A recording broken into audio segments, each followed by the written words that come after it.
Սիրելի հետևորդներ, իմ պատրաստած թզի ջեմով մի արտակարգ ռուլետ թխեցի, ռուլետի հիանալի բաղադրատոմս է, այնպիսի բաղադրատոմս, որ նույնիսկ երեխաները կարող են թխել ու ստացվի։ Վրան զարդարել եմ թզի կտորներով, մի քիչ էլ թզի ջեմից երեսին քսեցի ու շաքարափոշի արեցի, եկեք քայլ առ քայլ ցույց տամ, թե ինչպես ստացա այս հրաշքը։ Սա էլ կտրվածքից, սիրելիներս։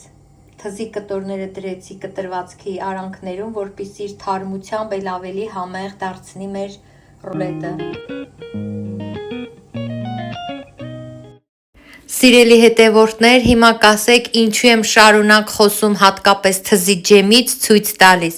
որովհետև այս թզի ջեմը պատրաստել եմ առանց մի գրամ շաքարի, բայց անչափ համեղ եւ առողջարար տարբերակով։ Հղումը կգտնեք տեսանյութի տակ նկարագրության բաժնում, բացի թզից կարող եք այսպիսի համեղագույն ջեմ պատրաստել նաեւ այլ մրգերով։ Եվ այսպես ձուն ու շաքարավազը պետք է լավ հարել, այնքան, որ փրփրի եւ իր չափերից 2 անգամ բարձրանա։ Բոլոր բաղադրաչափերը, թե քանի հատ ձու, ինչքան շաքարավազ, ինչքան մյուս բաղադրիչներից կգտնեք տեսանյութի տակ, վերնագրի վրա սեղմում եք, այնտեղ գրված է յիշո բառը եւ տակից բացվում է բաղադրատոմսը իր բոլոր բաղադրաչափերով։ 7 եւս մեկը 8։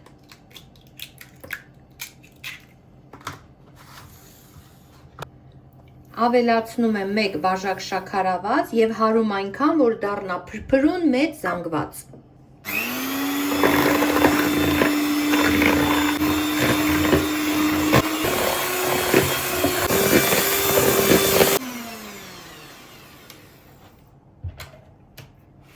Ահա այսպիսի զանգված ստացա։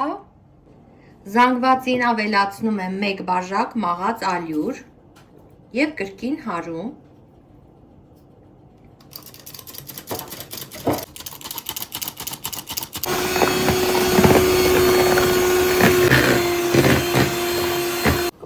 Մաքրում ենք սիլիկոնե գդալով, խառնում, հեռացնում ենք արդեն հարիչը, մեզ հարկավոր չէ։ Խմորի մեջ ավելացնում ենք փխրեցուցիչ, 1 թեյի գդալի չափ, ահա այսպես։ Մի քիչ վանիլին։ Մի հատ էլ այսպես սիլիկոնե գդալով խառնենք փխրեցուցիչն ու վանիլինը, ջեռոցը նախապես 170 աստիճանով տաքացրեք։ Եվ 1 ճաշի գդալ բուսայուղ եմ ավելացնում։ 1 ճաշի գդալ անհոտ անհամ բուսայուղ։ Կրկին խառնում եմ այսպես եւ թխում եմ 1 շերտով։ 12-ից 13 րոպե այնքան մինչև պատրաստ լինի։ Ասեք, որ աշխարհի ամենահեշտ ռուլետի բաղադրատոմսն է։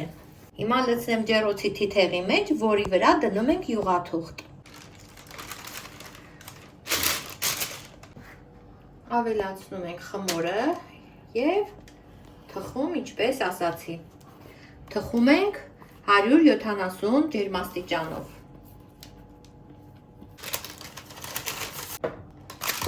Մի քիչ այսպես թափահարում ենք ու տեղափոխում ջեռոց։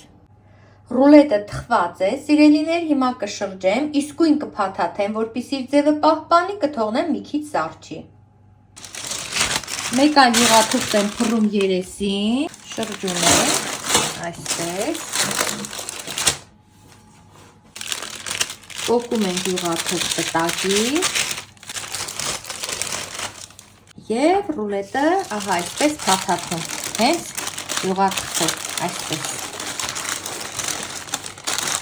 Թողնում եմ հովանա, մի քիչ հետո կբացեմ։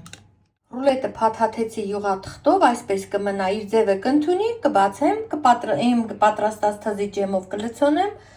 ու կկտրենք, կվայելենք։ Սիրելիներս, բացում ենք ռուլետը, շատ զգուշորեն, տեսեք, արդեն իր ձևն ընդունել է։ Հա իմ պատրաստած թզի ջեմը առողջ տարբերակով։ Տեսանյութի տակ անպայման կդնեմ այս արտակարգ ջեմի բաղադրատոմսը, որ դուք էլ պատրաստեք եւ վայելեք։ Սա մի աննկարագրելի քաղցրեղեն է, մի հիանալի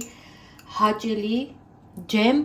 ամենակարևորը, որ առանց մի գրամ շաքարավազ օգտագործելու է։ Այսպես առատորեն լցնում եմ ռուլետի վրա եւ դանակով տարածում։ Եվս մի քիչ։ Ահա այսպես։ Լավ։ Եվ կրկին, ահա այսպես յուղաթղթի օգնությամբ փաթաթում ենք մեր ռուլետը։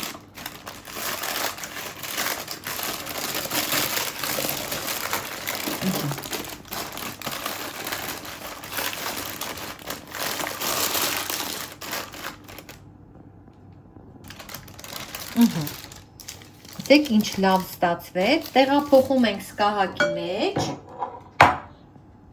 տեղափոխեցի սկահակի մեջ, հիմա երեսին մի քիչ էլ թզի ջեմ կանեմ, կզարդարեմ թզի կտորները, ուղղակի միայն շաքարափոշի շաղ տալ, մնացածը թողնում եմ ձեր երևակայությանը։ Քիչ ջեմից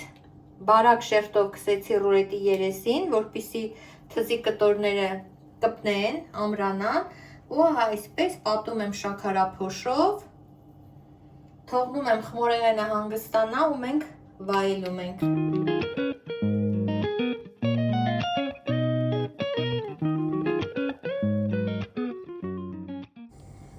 Սա էլ կտրվածքից, սիրելիներս։ Թզի կտորները դրեցի կտրվածքի արանքներում, որպեսզի իր թարմությամբ էլ ավելի համեղ դարձնի մեր ռուլետը։